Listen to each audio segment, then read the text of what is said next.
Hello students, welcome to my channel grow study. আমার grow study চ্যানেলে তোমাদের সকলকে স্বাগত জানাই।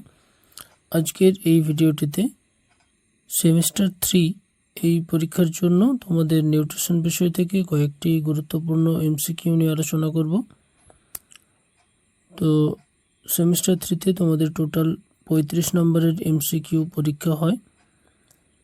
সিলেবাস সম্পর্কে তোমাদের যদি ধারণা না থাকে সিলেবাসটা দেখে নেবে একবার, সিলেবাসের ভিডিও দেওয়া রয়েছে। এই ভিডিও ডেসক্রিপশন বক্স থেকে তোমরা সেই ভিডিওটা চেক করে নেবে। তো সিলেবাসের ব্যাপারে আমি বিশদ কিছু বলছি না, তো চলো দেখে নেওয়া যাক তোমাদের কয়েকটা গুরুত্বপূর্ণ এমসিকিউ। তোমাদের প্রথম অধ্যায় রয়েছে পরিপাক ও শোষণের পুষ্টিগত পর্যায়। এখানে প্রথম পরিচ্ছেদ রয়েছে পুষ্টিতে জৈব রাসায়নিক ও জৈব ভৌত প্রক্রিয়া। তো এখান থেকে প্রথম প্রশ্ন দেখো, জৈব অনুঘটক কাকে বলে? উত্তর হবে উৎসেচক। সিদ্ধ শ্বেতসারের উপর কোন উৎসেচক ক্রিয়া করে? টায়ালিন। অধিকাংশ উৎসেচকের পরম তাপমাত্রা হল 37 ডিগ্রি সেন্টিগ্রেড। ফ্যাট বিশ্লেষণে সাহায্যকারী উৎসেচক কোনটি? লাইপেজ। একটি কোএনজাইম এর উদাহরণ দাও। এনএডি।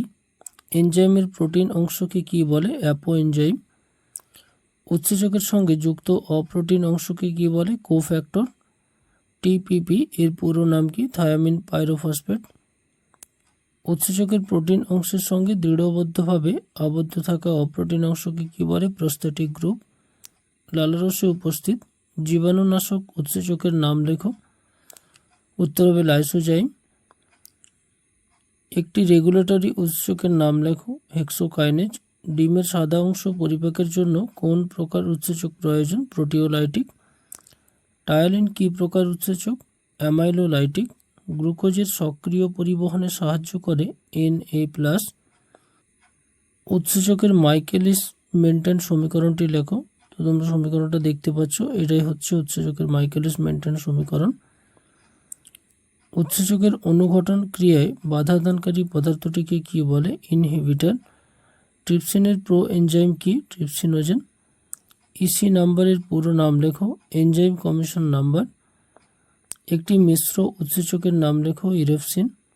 কোন উৎসেচককে সর্বপ্রথম কেলাসিত করা সম্ভব হয়েছিল? ইউরিয়েজ। পরবর্তী প্রশ্ন দেখো, টায়ালিন উৎসেচকের উৎস কোথায়? উত্তর হবে লালারসে। শোষণের প্রধান স্থান কোথায়? ক্ষুদ্রান্ত্র। হলো এনজাইমের প্রোটিন অংশকে কি বলে? উত্তর হবে অ্যাপোএনজাইম। ট্রিপসিনোজেনকে ট্রিপসিনে পরিণত করে কোন উৎসেচক? এন্টারোকাইনেজ। পাকস্থলীর পাচকরসে উপস্থিত প্রোটিওলাইটিক এনজাইম কোনটি? পেপসিন। কোএনজাইম ও অ্যাপোএনজাইম যুক্ত হয়ে কি তৈরি হয়? উত্তর হবে হলো এনজাইম।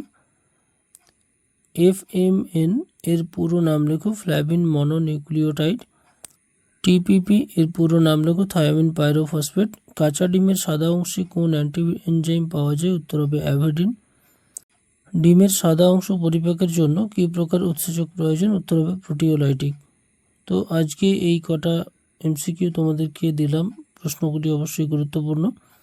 পরবর্তী ভিডিওতে অন্যান্য চ্যাপ্টার থেকে আরও এমসিকিউ তোমাদেরকে দেব। সমস্ত ভিডিওগুলি দেখার জন্য চ্যানেলটি অবশ্যই সাবস্ক্রাইব করে পাশের নোটিফিকেশন বেলটি অন করে নাও।